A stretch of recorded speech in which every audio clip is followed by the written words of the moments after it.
That's going to put it over the top. So, man, I don't know what to say. you don't need to say anything. Oh my goodness, that is gorgeous. Oh my goodness, that's amazing. Wow, that is beautiful. If you'd like to follow the process of turning a block of wood like this into a guitar like this, then you've come to the right place. And if you would like to see me give this guitar away, click subscribe, hit the bell.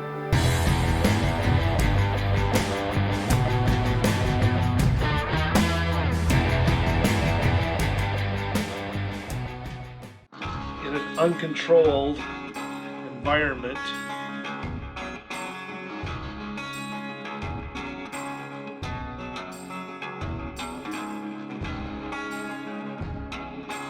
so that this maple is going to pop out and be seen a little bit more clearly.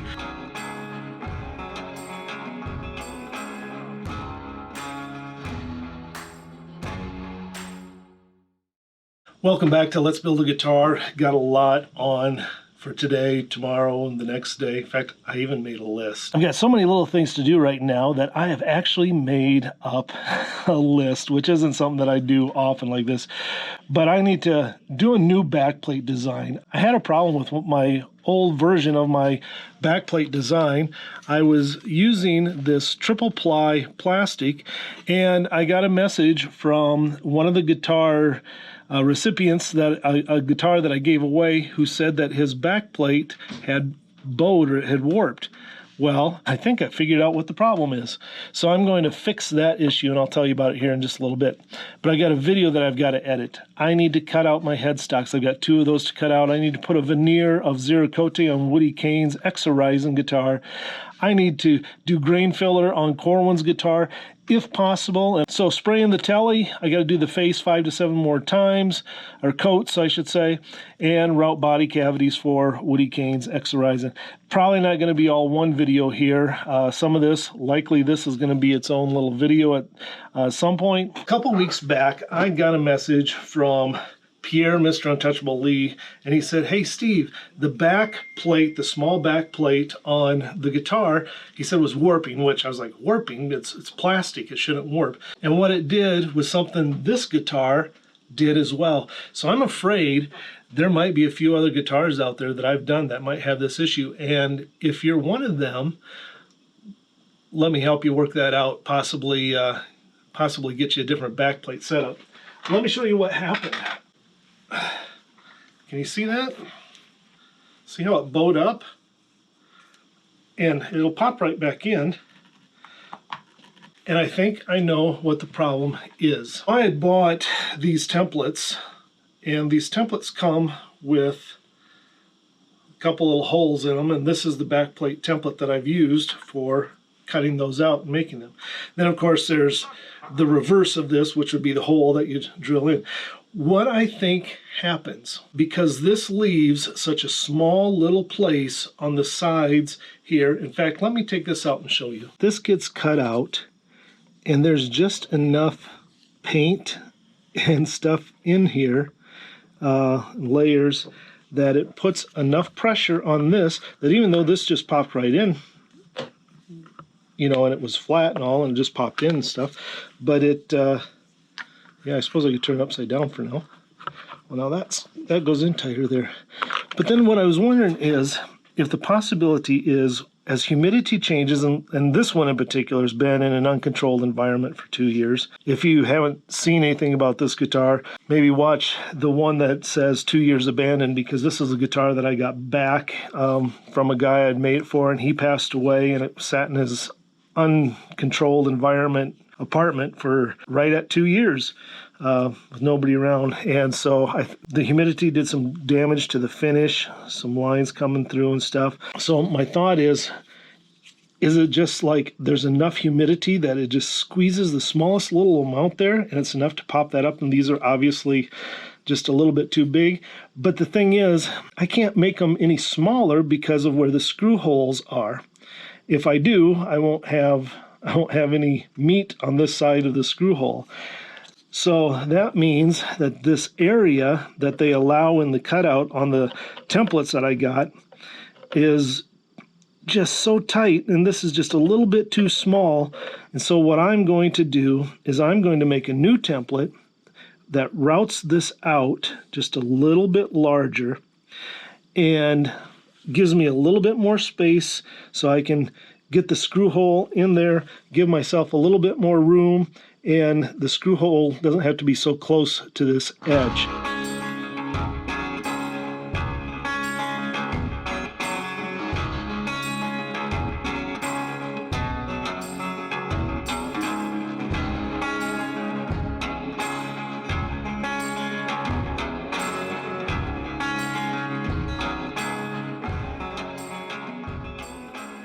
Because I'm going to be working on backplates today for fixing some, I'm also going to work on getting Woody Chili Sauce Cane's backplates done. And this is what I have left from the scraps of the Zero-Cote from the front, and I don't want any of it to go to waste. You know, I can find where I want to make like this backplate, but it's going to be a little bit longer than this. But the one that I was most concerned about, this would be this one, which...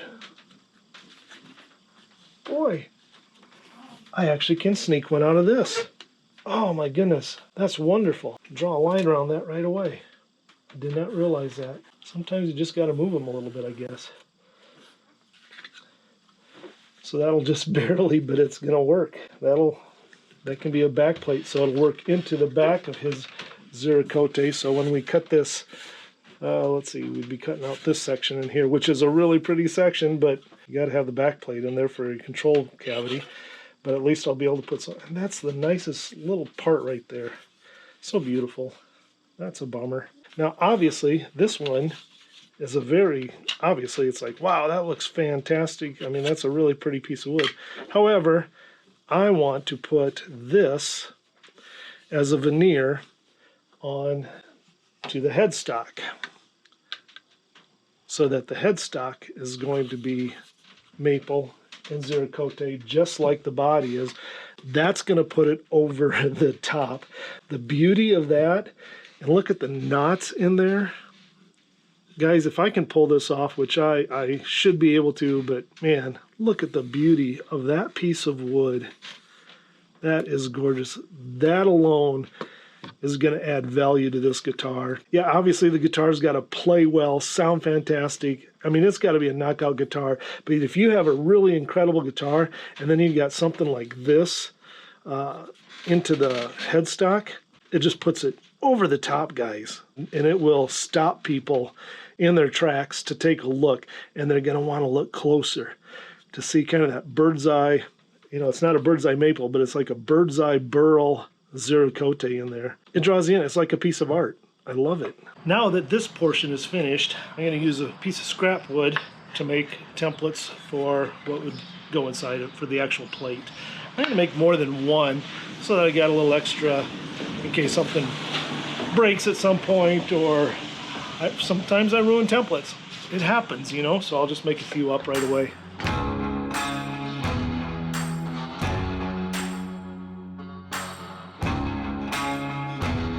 Well, this is my sanding station. It's pretty helpful. I've got the disc, got the belt, then I've got this smaller belt over here. Kind of a handy little unit.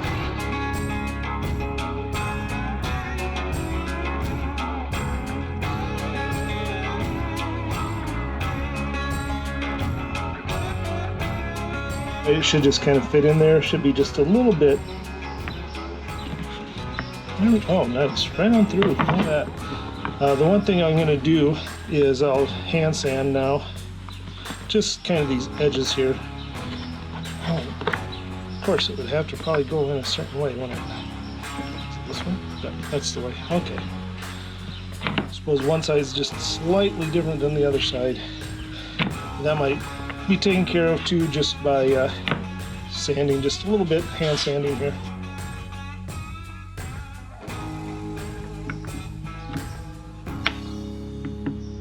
Ugh, well, my list might get shorter today between that last clip and this clip.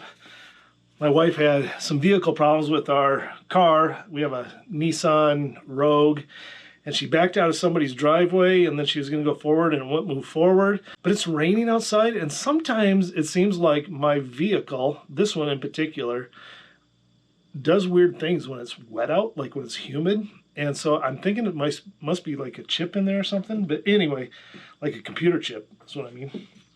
Ooh, chips and dip. Hey, also, I am excited because I was out in the garage and I realized I had 2 more pieces that I had set aside early on from when I cut those boards down shorter. I'd play another round of what's in the box, but it's probably obvious this time. Time to break out the new router. Sweet. Ooh, that feels nice too. Oh, wow. I don't like that. That feels good. Well, it seems with the Zerakote that it breaks out too easy. There's too many little dry pieces there, so I think I'm going to be better doing each of these just like I did this one. I'll draw this template around it and cut it out with the saw just slightly, and then I'll use my sander and should be able to get pieces like that. It's just fine. It's a strong enough wood for a plate, but these edges and stuff, when you get it with that router bit, it just kind of takes too much, even cutting it back. So we'll do it a different way. I want to make absolute certain that I get the nicest piece for chili sauce for the back of his guitar, because I bought this wood for his guitar. So out of all of the different combinations, that seems to be about one of the best. And what I do, I can just show you on this one, is I've got my template for cutting out the body portion of it. I can just set it on there and turn it and see what do I like. And that's pretty nice. I am really pleased with the way these are starting to turn out. In fact, man, this Zerakote, I'm so thrilled about it. So backplate, let's see. So down here, backplate there, I'm going to be putting in, you know, I don't know exactly how it's going to sit in here, but oh, maybe that's right. Maybe that's the side that I was going to do. Zerakote backplate with the Zerakote here. I was sorry that I was going to miss that knot because of that, but we'll get this put in there, and boy, that'll just blend in real nice for a backplate there with that. And then similarly, we'll have this one up here. You know, obviously it's not going to be the exact same grain that's on there because, well, I'm just not that good. Maybe in the future. I'm not sure how I would do that, though, to be able to put these together and then cut that back plate out of this actual wood and have it attached here. I don't even know if that's possible. Probably is. Somebody who is a really, really skilled luthier, tell us how you do that. Leave a comment below. But just using the same type of wood back here for the back plates, I think that's going to look really, really sweet. I'm thrilled about that. So very happy about that. Still got a lot of sanding to do in here and some sanding to do up in here. Anyway, that's my wood grain nerd coming out again.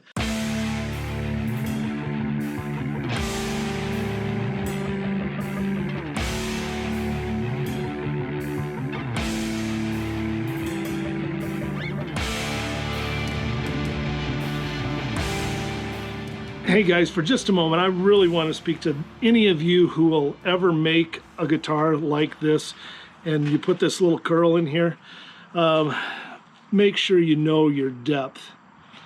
If you get this depth wrong when you are routing out the back here, and you'll notice I've got a big chunk of wood inside of there yet.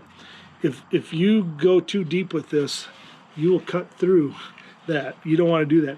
And the thing is, you still need to go pretty deep with the router bit, because you got to have this thin enough that your pots can fit in there right. The other thing is, most guys, including myself, will drill a hole just with a Forstner bit right in this area here, so that it will actually be, well, I guess it'd be in this area here, drilling a hole so that it's within this area here, not coming through So this one, Woody says he doesn't want to have a 1/4-inch jack here. He wants the 1/4-inch jack to be on the side. So this is just going to be decorative like it is, and not going to do it like that original Cloud style with the 1/4-inch jack there. So to do the actual check, I just turn my router upside down. It's unplugged. Put this over top of this where I can see, you know, I've got a gap all the way through there, and then I can see my depth. I can see the difference between this and the blade. And I've got plenty of room there. I've got almost 1/4 inch, not quite 1/4 inch, a little less, 1/4 inch that we'll be able to have in thickness here yet underneath this. So not going to be a problem.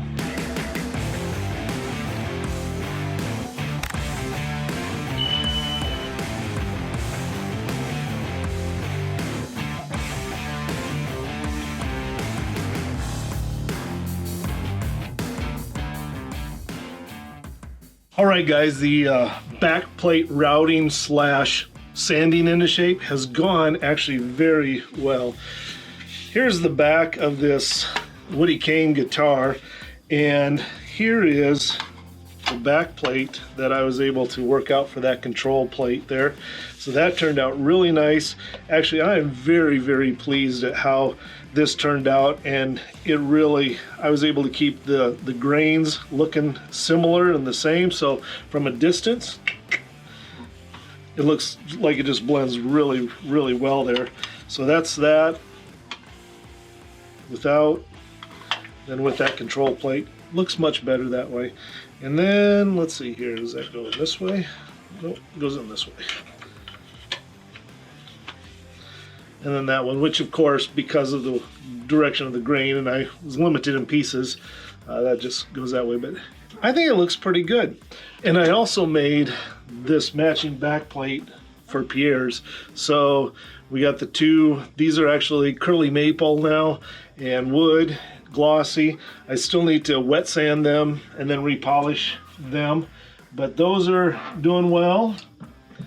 And now the next step, because this plate is larger, and this would be the same size as the one that's on Pierre's, and you can see that this would not fit in there because it's too big. It's the right width, but not the right length. So this is longer. I'm making that so that that'll fit in there and drop in nicely like it needs to. So what I'm going to do is I'm going to take this guitar out. This is going to be my tester now, which I'm pretty confident in it, so I'm not worried about ruining it. I am not worried about ruining it. Sometimes words. We're going to route this out. Because it's got the polyurethane already on it, it's going to give me a good example of what it's going to look like when I take my router and my template to Milwaukee to reroute Pierre's guitar so it'll take this plate. I got to fix that for him, so I want to do that. So this is going to be the tester. We want to make sure that it's not going to chip out and make a real mess of things. We got to go upstairs to do that though.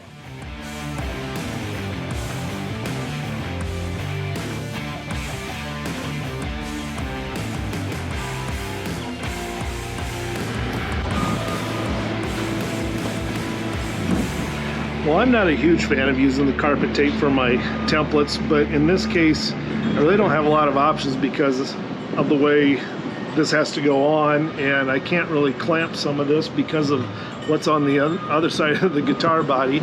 So I'm going to trust this. I need to just do what I can to get it lined up ahead of time here.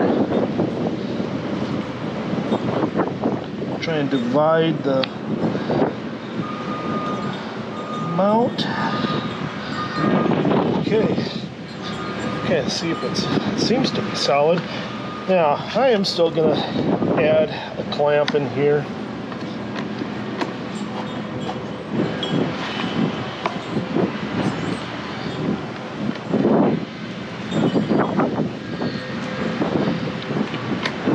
Be careful, I don't clamp it too tight there though. Alright, I think we're good. This should be the right depth.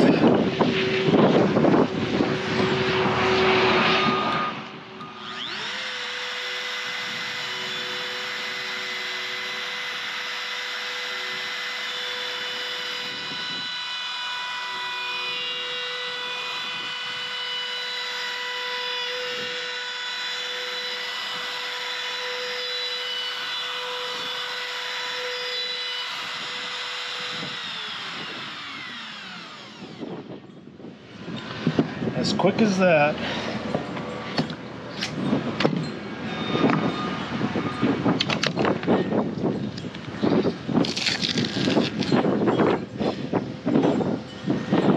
Boy, that seems like it was a really nice clean cut.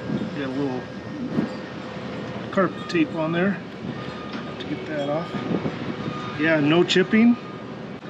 Looking good. Let's go see if it fits. Well, maybe I'm going to be a carpet tape fan after all.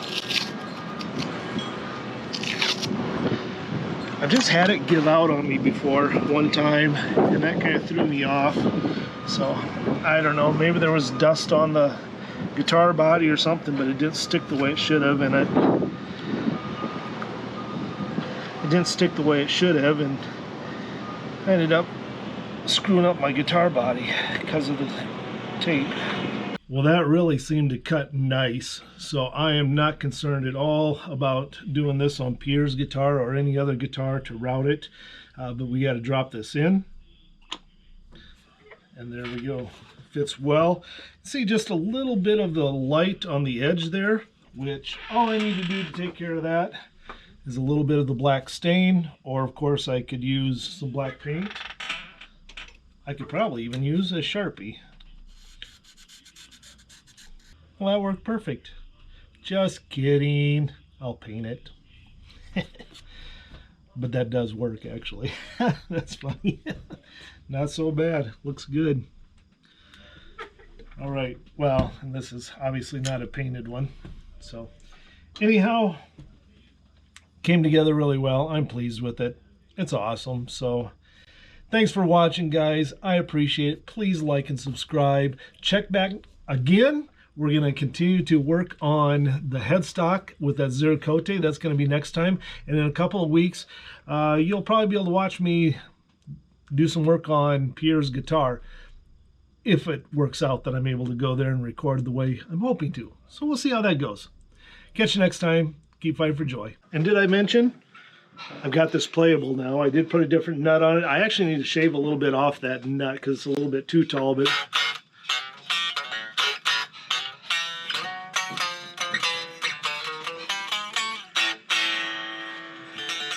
so it still needs to be set up, but I'm not going to do that yet until I do some reworking of some of this. The polyurethane coat and everything with it, I want to do that. But I've got it to the place where at least I know I can make this playable and it'll be just fine. So